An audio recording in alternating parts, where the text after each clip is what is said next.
sintonizando también por radio. Sé que hay una radio en El Salvador que está sintonizando o colocando al aire estos mensajes de esta semana especial.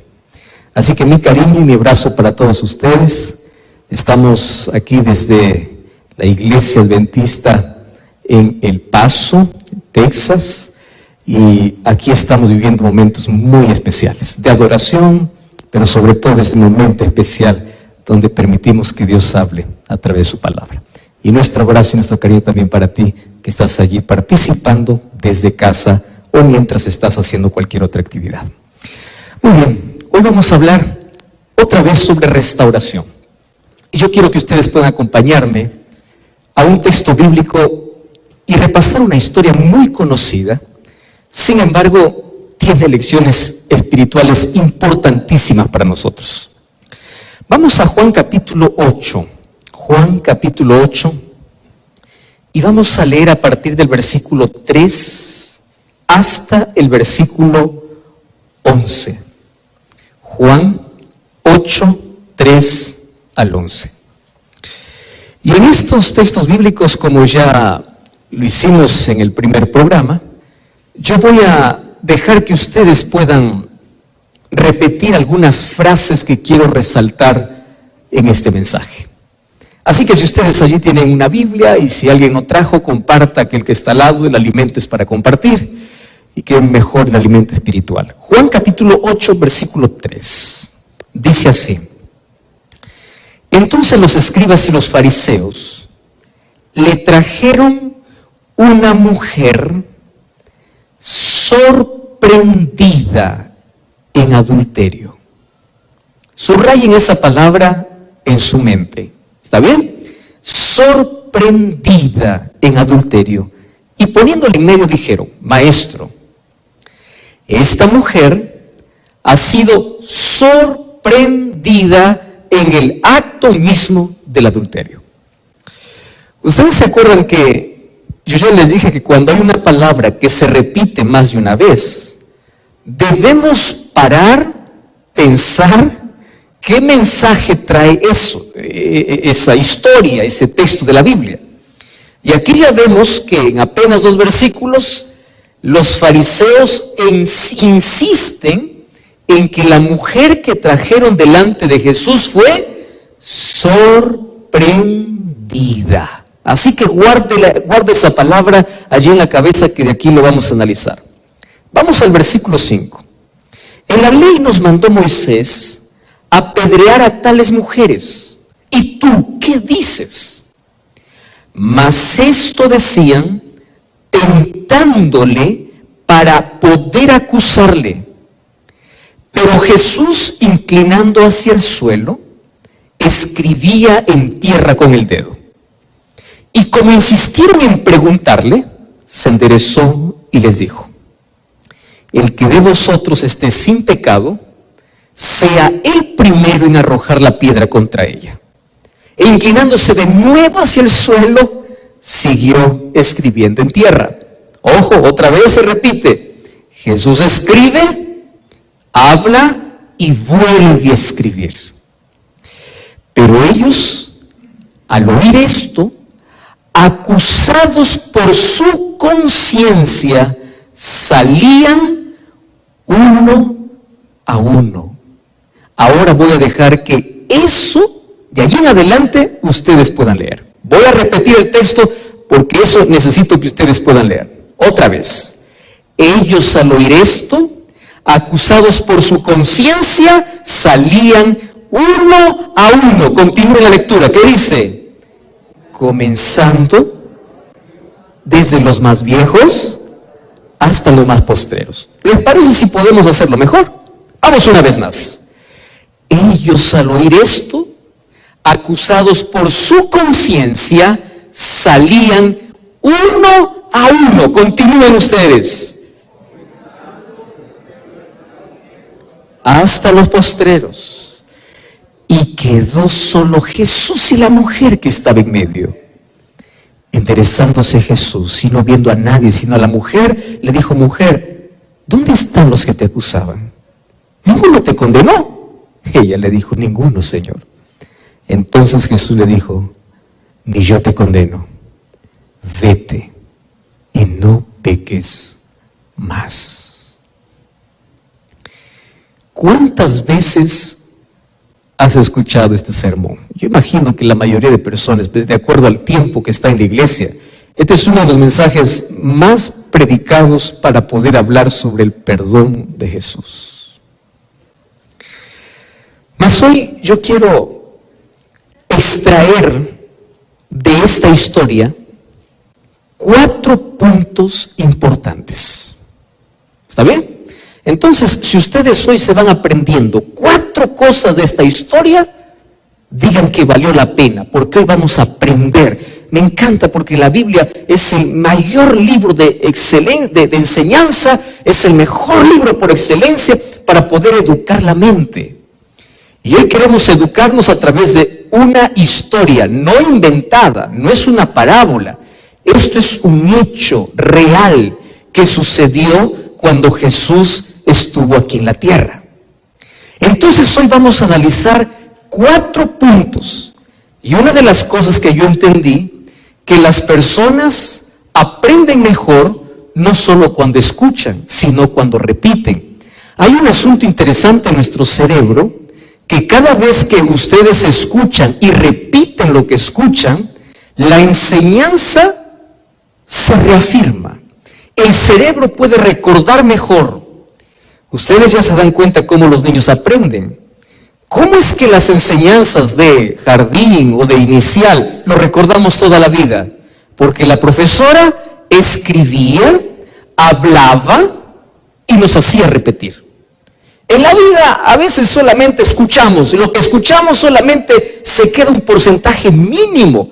Pero yo quiero que si de este mensaje ustedes se acuerdan 4 cosas, eso es todo, eso es suficiente. Porque yo creo que estas 4 cosas no tienen que ver con la mujer adúltera, tiene que ver con nuestra vida.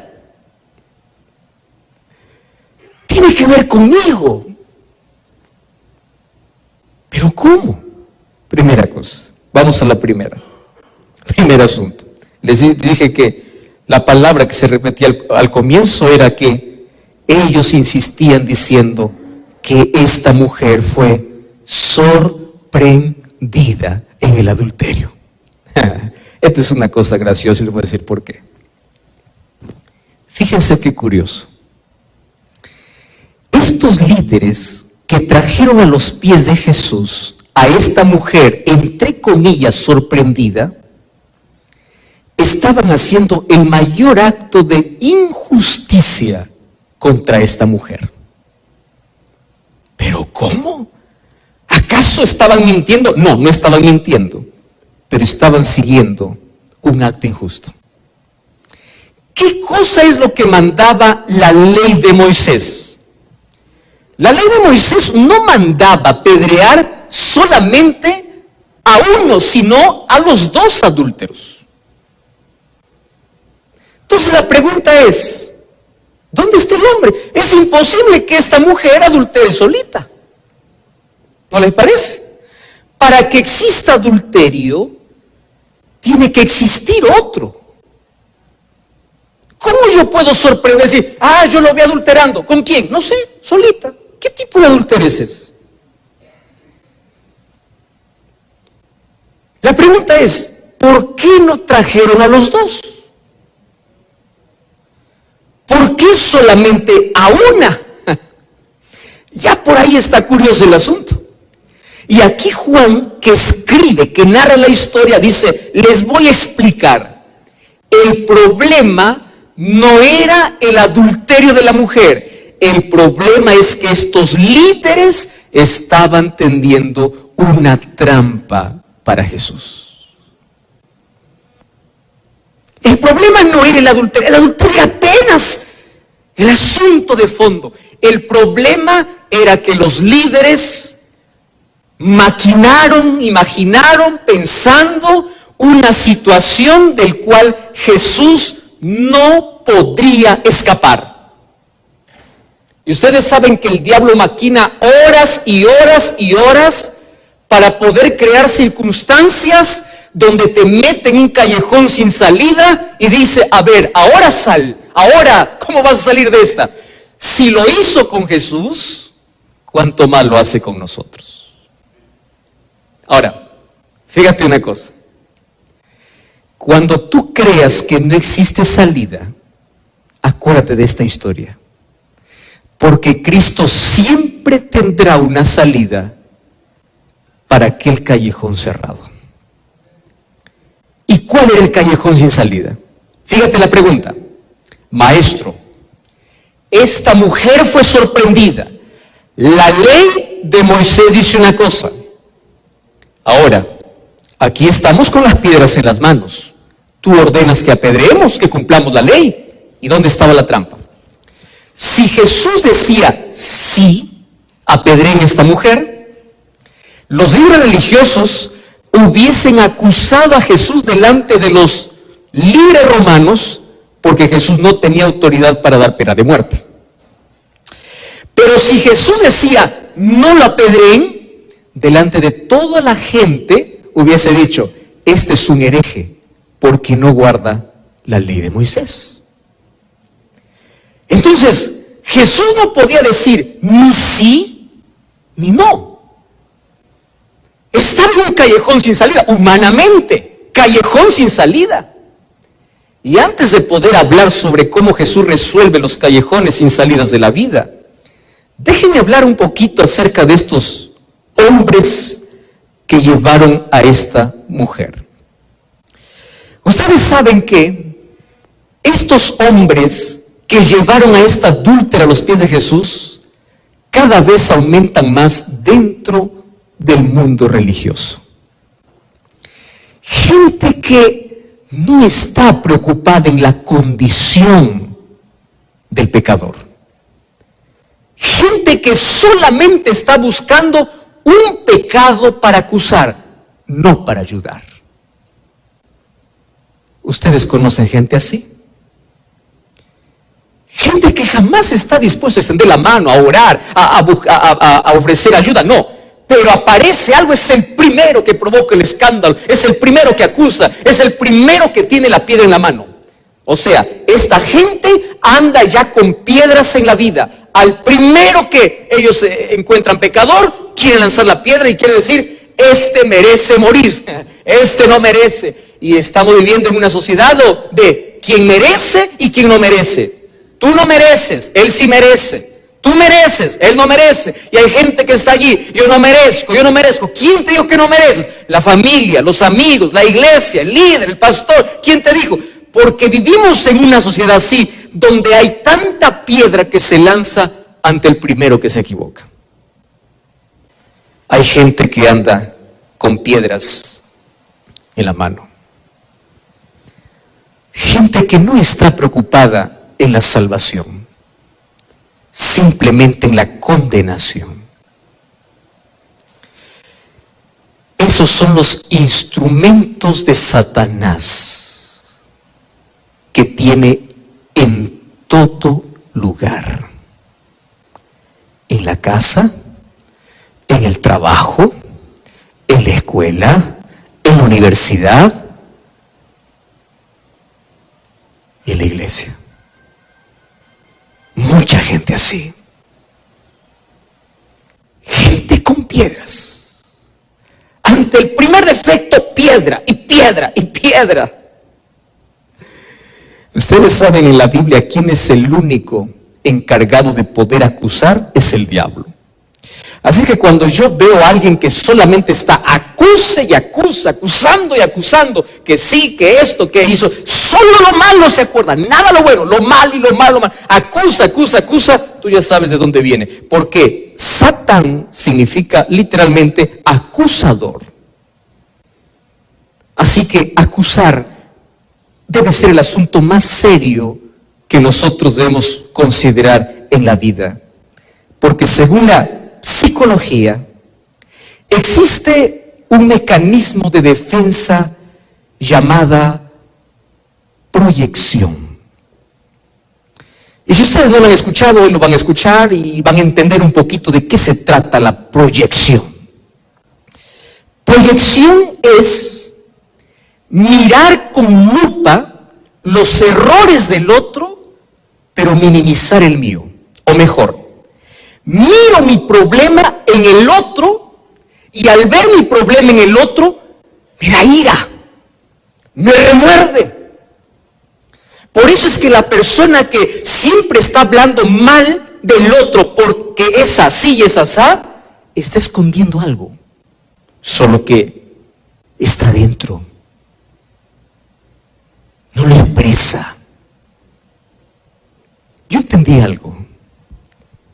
Detrás de cada persona difícil hay tantas heridas abiertas. Y detrás de cada acusador hay tantos pecados ocultos. Proyección. Yo te veo a ti que cometes un pecado. Ese es mi pecado, pero en ti lo veo grande. En mí es chiquito.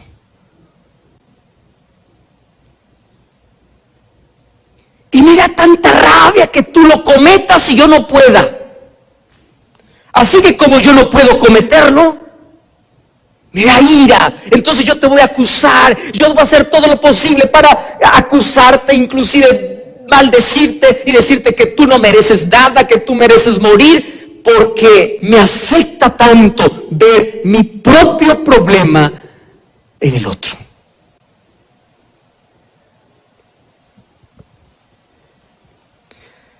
Proyección.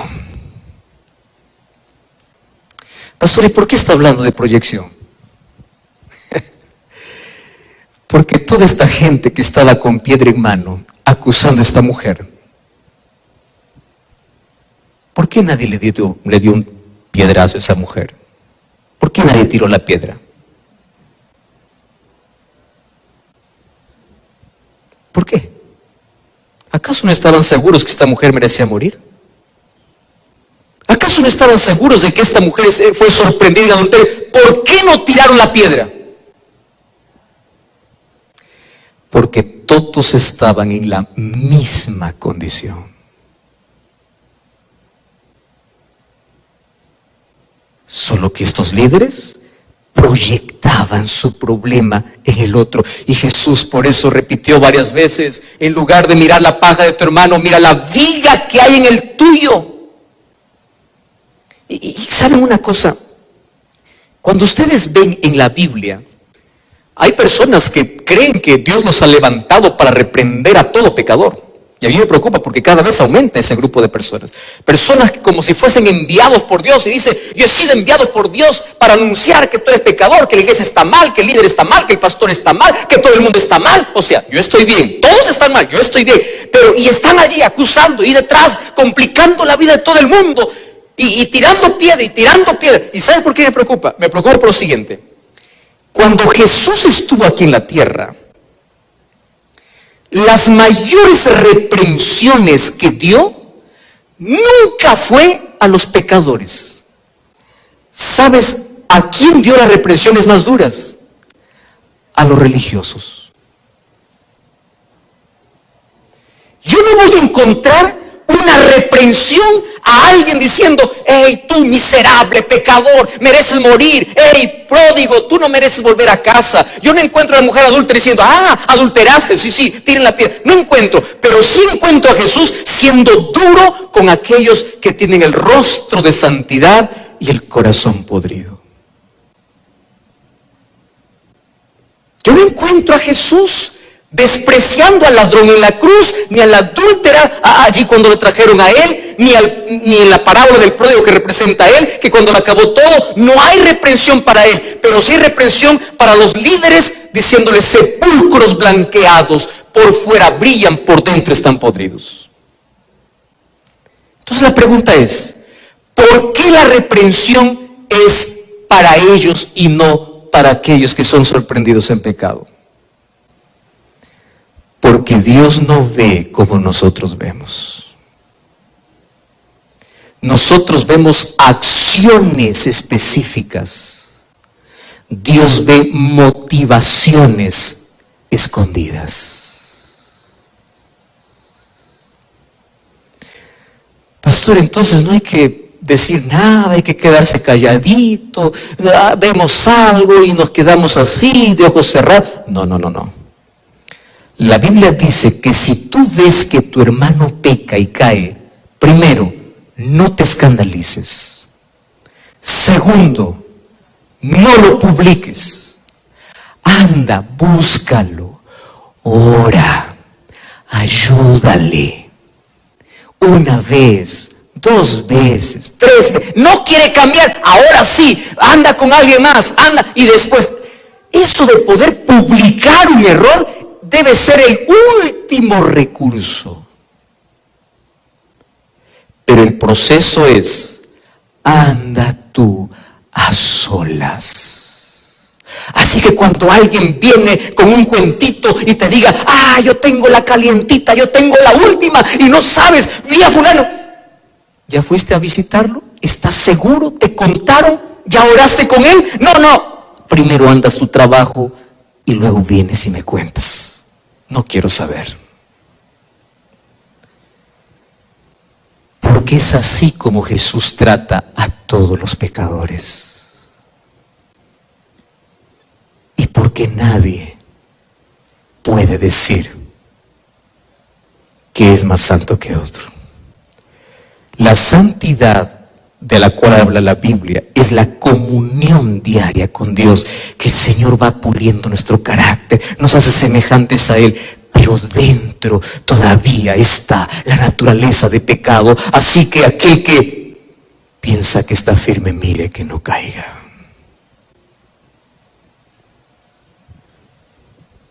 Estos líderes fueron a Jesús no porque les importaba la mujer adúltera. Lo único que les importaba era tirar piedras. Número 1. Número 2. Me encanta la actitud de Jesús. ¿Qué hace Jesús? No habla. Jesús, cuando ve la acusación, ahí esta mujer, en lugar de hablar, en lugar de decir las verdades, a ti, Juan, Tito, Juanito, Julio, Roberto, tú vienes a acusar, ahora te voy a decir cuáles son tus verdades. Ahora te voy a decir que tú eres pecador. No lo dice, porque Jesús jamás expone al pecador. El hecho de exponer al pecador es el último recurso en Jesús para poder ayudarlo. Pero Jesús primero da oportunidad, abraza, perdona, abre los brazos. Jesús nunca expone. ¿Y qué cosa hace Jesús? Dice que Él se agacha y comienza a escribir.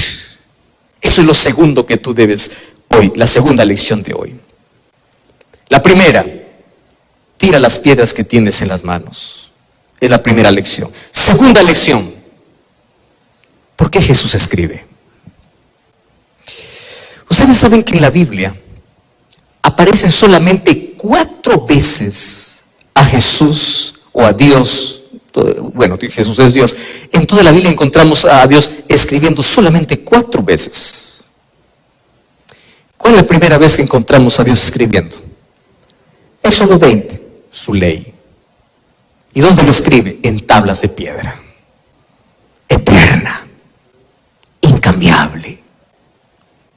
La segunda vez que encuentro a Jesús o a Dios ahí escribiendo en el Antiguo Testamento es en una fiesta donde Belsasar estaba borracho con 1000 de sus príncipes y aparece una mano escribiendo en la pared diciendo Mene, Mene, Tekel, Uparsin. Un día de juicio, ahí aparece. ¿Dónde escribe? En la pared. O sea, ahí está determinando un juicio. Aparece Dios escribiendo. La tercera vez lo encuentro a Jesús escribiendo, pero escribiendo en la arena, escribiendo en el suelo. No escribe en la pared, no escribe en piedra, en la tierra. Y cuando yo veo que Jesús escribe en la tierra, yo extraigo una lección importante, porque lo que tú escribes en la arena o en la tierra, el primer viento que viene lo borra. ¿Es así o no? ¿Qué intentas escribir en la arena? Qué bonito, ¿no? Cuando algunas parejas van allí a la playa, hacen tremendos corazones, una flecha en medio, tú y yo, el nombre y todo allí. Todo bonito, tanto. Viene la primera ola, acabó. Se acabó. Todo lo que tú escribas en arena o en el suelo, lo acaba, se acaba. Entonces Jesús ahora escribe en el suelo. Ahora te explico por qué. ¿Y sabes cuál es la cuarta vez que aparece Dios escribiendo en la Biblia? Hebreos dice que Dios escribe su ley en nuestro corazón para que podamos ser obedientes naturales. Ahora, Jesús escribe en el corazón, en la pared, en la piedra y en la tierra. ¿Y por qué en la tierra? Porque lo que se escribe en la tierra puede ser borrado. Es decir, ¿qué cosa estaba Jesús escribiendo en el suelo? Los pecados que todavía podían ser perdonados. Y eran los pecados de todos aquellos que estaban acusando a esta mujer. Jesús no lo escribía por nombre. Jesús apenas escribía codicia, corrupción, deshonestidad, deslealtad. Y cada uno, cuando veía esa palabra, su conciencia los llevaba a aquellas cosas que ellos hacían en su vida, pero en silencio, sin que nadie lo puedes ver, así solito nada más. Pero ellos eran los que acusaban al gobierno de corrupto, pero cuando iban al mercado y veían que le daba vuelto de más, lo colocaba en el bolsillo. El gobierno es corrupto, pero tú no eres corrupto cuando tienes un vuelto de más. Esos pecaditos que uno lo protege y lo tiene bien adentro, pero cuando uno quiere ver en el otro, ahí está la lupa, porque es tremendo pecado. Pero cuando es en mí, es chiquito. Y Jesús comienza a escribir. ¿Y sabes qué cosa es lo interesante? Que dice que cuando Él escribe, número 3, todos al recordar comenzaron a irse. Y yo les hice a ustedes repetir 2 veces el versículo 9. Porque yo considero, esto es un asunto muy interesante. Y esto es el tercer asunto de esta historia. El segundo asunto es que cuando Dios escribe en la arena, es porque hay oportunidad. Ante la primera confesión, tus pecados pueden ser perdonados. Número 3, versículo 9, dice que todos acusados por su conciencia salían uno a uno. ¿Más qué cosa dice allí? Comenzando por los más viejos hasta los más jóvenes. ¿Ustedes creen que la Biblia se escribieron las cosas porque se le ocurrió escribir al autor? Bueno, aquí voy a decir, comenzando. ¿Qué le costó a Juan decir así? Todos se fueron y nadie se quedó. Punto. ¿Se entendía el mensaje? Se entendía perfectamente. Pero ¿por qué, guiado por el Espíritu Santo, tuvo la necesidad de poder decir el orden en el cual se iban? ¿No les parece medio extraño? Era suficiente que la historia puede decir, cada uno al ver lo que escribía Jesús se fue. Pero ¿por qué dice? No, espera un momento, hay un detalle más. Se iban, pero comenzando del más viejo al más joven. ¿Por qué? Ustedes saben que hay varias interpretaciones para esta frase. Por ejemplo, hay algunos que dicen, bueno, comenzando por el más viejo, porque mientras uno más vive, pues más peca, ¿no? Es así, ¿no? Entonces, los más viejos tenían acumulados más pecados. Puede ser, pero yo no estoy muy de acuerdo con esa historia. Pero sí hay un detalle importante uniendo el versículo 9 con el versículo 3. ¿Y qué cosa es lo que voy a unir? No voy a imaginar aquí que solo fueron los viejos los que maquinaron, los que planearon, los que hicieron esta trampa para Jesús. No quiero entrar en suposiciones, pero sí quiero entrar en una realidad. ¿Cuál es la realidad? Es que mientras uno más crece, no es que comete más pecados. ¿Saben cuál es el problema? Mientras uno más viejo se hace, comete pecados más graves. Y yo te voy a explicar qué significa pecado grave. No existe pecado pequeño. Todo pecado ofende a Dios. Todo pecado ofende a Dios. Pero existe un problema mientras más avanza nuestra edad. ¿Saben cuál es el problema? Mientras más viejo, aprendes a disfrazar mejor tus pecados. ¿Sabes por qué? A un niño, ¿qué le importa si un momento le dicen, hey, mentiroso, ladrón, pecador, se siente mal y todo? Sí, pero le importa, él expresa. ¿Va creciendo? No. Va cambiando la cosa. En la juventud es una de las etapas más difíciles, ¿verdad? Qué difícil es poder ver jóvenes en la iglesia, que se mantiene en la iglesia. De verdad, hay que aplaudirlo como un héroe porque tiene tantas tentaciones. La pregunta es, ¿solo el joven tiene tentaciones? No, el viejo también lo tiene. Pero ¿cuál es la diferencia entre los más viejos y los más jóvenes? Y aquí no estoy hablando nada en contra de los viejos, estoy hablando de mi propia realidad, porque mientras uno más crece, tiene más cosas que cuidar. Y entre las cosas que tiene que cuidar, mientras más viejo, más cuidas tu reputación. Mientras más joven, no te importa mucho. Por eso es que mientras más avanza la edad, más aprendes a disfrazar las cosas. Y aquí déjame contarte un asunto interesante de esta historia. A veces las personas más adultas miran a los jóvenes con cierta crueldad y dicen, esta generación perdida, corrupta. Y es verdad, o sea, hoy estamos viviendo en una sociedad cada vez más hundida en la moral. Solo que hay una diferencia entre el más adulto y el más joven. El más joven lidia con el comportamiento, porque todo su problema es comportamiento. ¿Y saben por qué el problema es su comportamiento? Porque él no se mide para hacer. Lo que piensa, lo hace. Lo que quiere, lo hace. Entonces ahí aparece el joven corrupto, el joven adúltero, el joven mentiroso, el joven desleal, el muchacho que le gusta la música, y porque le gusta la música, él se va ¿a dónde? A una discoteca y baila, y el adulto dice, perdido, bailando en una discoteca.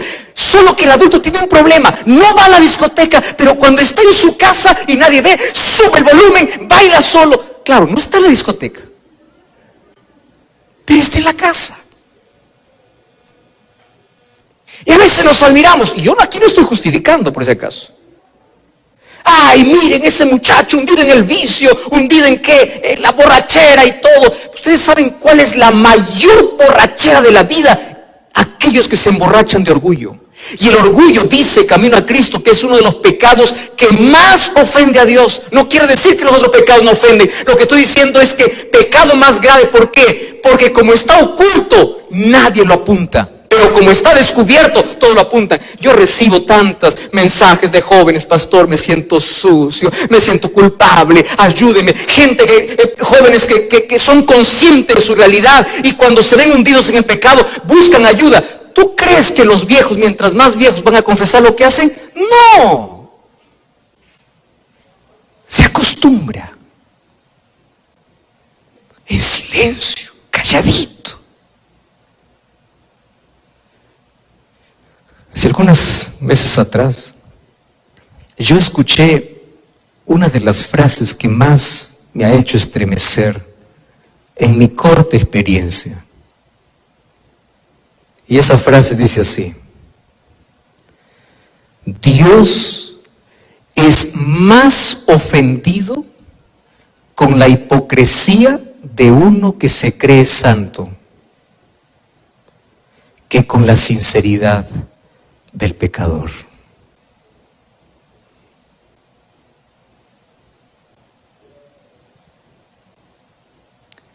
Lo que pasa es que cuando nosotros crecemos, aprendemos a camuflar, aprendemos a esconder todo en nuestras motivaciones, y como nadie ve las motivaciones, pues nadie te condena. ¿Y sabes cuál es el problema?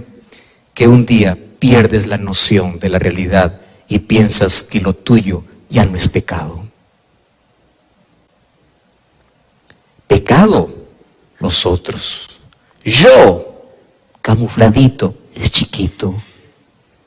Pero aquel que cometió grave pecado un día se arrepiente y se salva. Pero aquel que escondió un pecado chiquito y nunca se arrepiente, se pierde. O sea, ¿tú te entiendes lo ilógico de esto? Una de las cosas que yo digo es lo siguiente: el cielo estará lleno de grandes pecadores arrepentidos y el lago de fuego estará lleno de pequeños pecadores que no se arrepintieron. El cielo estará lleno de ex asesinos, ex prostitutas, ex ladrones, personas que hicieron el mal, pero que un día se arrepintieron, abandonaron, lloraron por su pecado, se aferraron a Cristo, vencieron el mal y ahora por la gracia de Cristo están en el cielo. Pero el lago de fuego estará lleno de gente buena, de gente honesta, de gente generosa, de gente buena, muy buena, pero que escondió pecaditos y nunca se arrepintió.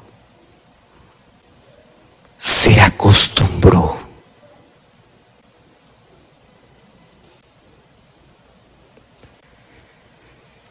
Comenzando de los más viejos hasta los más jóvenes.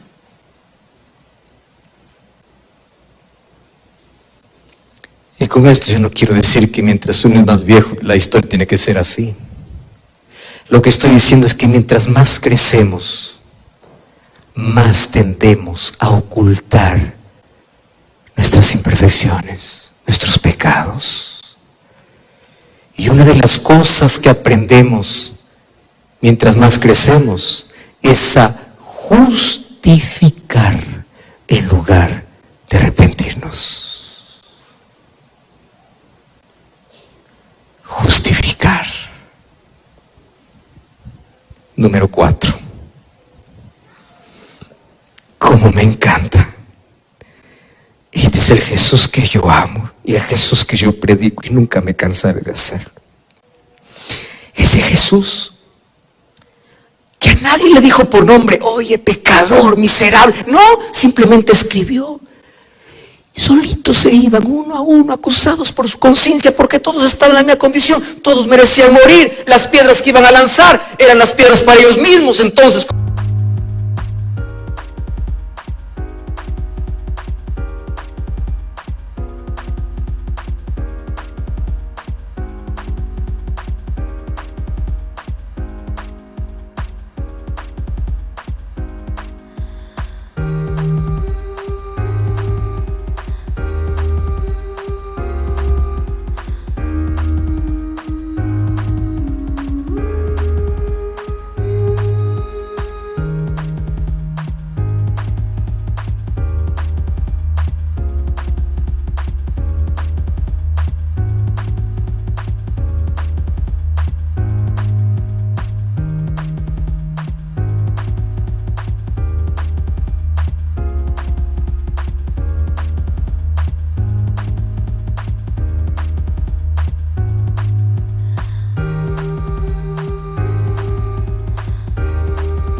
como todos eran pecadores y todos merecían la muerte, todos se fueron. Y finalmente Jesús se queda, él y la mujer, y le dice así: ¿dónde están los que te acusaban? ¿Ninguno te condenó? Ninguno, Señor. Entonces Jesús le dijo: ni yo te condeno. El único que era capaz de condenarlo no lo condenó. Vete y no peques más. Escúchame, que yo quiero que esto puedas llevarlo a casa hoy. El perdón de Dios tiene 3 dimensiones: pasado, presente y futuro. Voy a repetir esto. Perdón de Dios tiene 3 dimensiones: pasado, presente y futuro. ¿Cómo Dios me perdona del pasado? Quitándome la culpa. Ese es es el Dios extraordinario. Yo ya no puedo volver en el tiempo a mi pasado para poder mejorar las cosas, ya no. Pero cuando voy a Jesús, lo primero que hace Jesús es decir, yo no te condeno. Por favor, olvídate, el pasado es historia, el pasado quedó allá. Y una de las cosas que los cristianos tenemos que aprender a lidiar con nuestro pasado es aceptar por fe el perdón de Dios, porque estoy viendo hoy una generación de cristianos que ya no cree por fe, de cristianos que quiere solo sentir. Ah, pastor, yo pido perdón a Dios, pero no siento. ¿Cómo que sentir? El perdón no se acepta por sentimiento, el perdón se acepta por fe. Tú vas a la presencia de Dios, estás arrepentido, confiesas tu pecado y dices, Señor, perdóname, quiero abandonar este pecado. Y cuando tú dices en el nombre de Jesús, amén, levántate tus rodillas y repite, soy perdonado. Si el diablo viene a decirte pecador, tú dile, soy perdonado. Si el diablo te recuerda tu pasado, tú recuérdale su futuro, dice una frase, ¿no? Pero nunca más vivas cargando una conciencia del pasado. Hay gente que hoy está hundida en depresión porque no puede cortar su pasado. Gente que tiene enfermedades mentales porque no puede lidiar con su pasado. Y el problema para el pasado es perdón. El problema para el pasado es reconciliación. Y cuando uno, mientras más se aferra al pasado, más herida se abre, que la mente se enferma y tienes que buscar un profesional en salud mental para poder ayudarte a desatar aquellos nudos mentales, para poder curar aquellas heridas. Cuando todo eso pudiste haber evitado, cuando por fe aceptas el perdón de Dios y escuchas de Dios, ni yo te condeno. El pasado está allá. Jesús te liberta. Pero no solo del pasado, del presente. ¿Y cómo me liberta el presente? Limpiándome. Fíjate una cosa. Romanos capítulo 8, versículo 1 dice así. Aquellos que están en Cristo no tienen ninguna condenación. Entonces yo pregunto, ¿aquellos que están en Cristo acaso no son pecadores? ¿Son o no son? ¿Y por qué no están condenados? Porque la palabra es, está. Cuando comete un pecado no se va a solucionar con sus propias fuerzas. Cuando comete un pecado no se va a cargar su culpa. Cuando comete un pecado se va a la presencia de Dios. Le dice, Señor, ten piedad de mí, perdóname, soy pecador. No justifica su pecado. Señor, dame fuerzas, ayúdame. Y Jesús lo que hace es liberarte de la culpa y limpiarte. Me encanta la limpieza de Jesús. 1 Juan 1:9, hijitos míos, estas cosas escribo para que no pequéis. Y si alguno hubiese pecado, abogado tenemos, dice 1 Juan 2:1, ¿verdad? Y 1 Juan 1:9 dice que Él es aquel que nos limpia de todo pecado. Isaías 1:18 dice, y si nuestros pecados fueren como la grana, como la nieve, serán emblanquecidos. Entonces cree que Dios te liberta de la culpa y Dios te limpia. Solo que allí comienza un proceso de autoperdón. Dios te perdona y tú no te perdonas. Yo no me perdono, yo tengo que pagar, yo tengo que hacer penitencia, yo tengo que sufrir porque es mi pecado y mi pecado. Deja de llamar mí, bótalo, corta. Dios me perdonó, Dios me limpió y a partir de hoy soy una nueva criatura. Es eso, el perdón de Dios es completo, no es como el perdón humano. El perdón humano no es completo. Te perdono solo esta vez. Te perdono, ya van dos. Te perdono, eso es superficial. Pero el perdón de Dios no es como el perdón humano. Pero tiene una dimensión a futuro. ¿Y cuál es la dimensión a futuro? Vete y no peques más. ¿Y qué significa dimensión de perdón a futuro? ¿Saben qué cosa entendí? Que en la Biblia, detrás detrás de cada orden de Dios hay una promesa. Dios nunca te da una orden sin antes haberte dado una promesa. Cuando Dios allí en su ley comienza diciendo no, no, no, no, detrás de cada no hay una bendición disfrazada. Detrás de cada no hay una promesa.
Vuelvas a cometer lo mismo, pero dime, ¿cómo tú no vas a poder si tú eres frágil, pecador, inclinado hacia el mal? Nuestra naturaleza es del mal. ¿Cómo es que no vamos a volver a pecar? Parece que esta orden de Jesús no es una orden que se va a llevar en la realidad, porque esta mujer volvería a pecar. Lo que Jesús le está diciendo es, no peques más. Pensando en el futuro, le está diciendo así, hijita, si tú quieres vencer el pecado, no se trata de tus fuerzas, se trata de que aprendas a caminar a mi lado. Porque la única manera como tú puedes vencer el mal no es con tu capacidad, ni con tu fuerza, ni con tu inteligencia. No es cerrando los ojos y diciendo, el pecado no está, la tentación está. No es cerrando. ¿Cómo se vence el pecado? Es caminando con Cristo todos los días. Y en la medida que caminas con Él, el pecado que era tan dulce, un día se vuelve tan amargo. Aquello que tanto te gustaba, ya no te gusta. ¿Ustedes saben cuál es la peor guerra que hoy vive el cristiano? Pelear con el pecado. Ay, pastor, yo no puedo vencer mis pensamientos hacia el mal, no puedo vencer, soy ladrón, yo no puedo vencer, soy mentiroso, no puedo vencer, soy desleal, no puedo vencer un vicio, no puedo vencer. ¿Quién te mandó a vencer? Lo que Dios te ha mandado es aferrarte a Él, a caminar con Él. Y mientras más caminas con Él, menos fortaleza y fuerza tendrá el pecado sobre tu vida. ¿Saben qué cosa entendí? Que la mayoría de nosotros luchamos contra el pecado y siempre fracasamos. Cuando nuestra mayor lucha debe ser aferrarse de Cristo para no soltarnos de Él. Esa es tu lucha. Si tú peleas con el diablo, él se va a reír de ti. Pero si tú le presentas a Jesús, Él va a temblar de ti.